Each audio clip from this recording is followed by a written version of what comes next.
யாருமே செய்யாத பல கொடூரமான விஷயங்களை வந்து முகலாயர்கள் செஞ்சிருக்கிறாங்க. ம். அதுவும் குறிப்பா வந்து பிராக்டிசிங் ஹிந்துசம் அப்படிங்கிறது, பிராக்டிசிங் ஹிந்து அப்படிங்கிறது வந்து மிகப்பெரிய ஒரு ரொம்ப சங்கடமான ஒரு காலகட்டத்துல அது வந்து இருந்தது. ஓகே.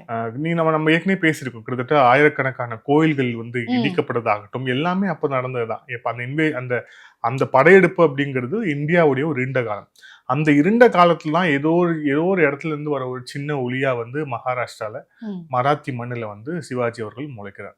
அவர் வாழ்ந்த காலகட்டம்னா ஒரு 50 வருஷம் தான் அவர் வாழ்றார். ஆனா 16 வயசுல இருந்தே வந்து போர்க்களத்துல வந்து கண்டிப்பா. போய் அந்த போர்களை செய்த ஒரு வீரராக வந்து அவர் இருக்கிறார். கொரில்லா வார்ல மிக தேர்ச்சி பெற்ற ஒரு ம். வீரர்.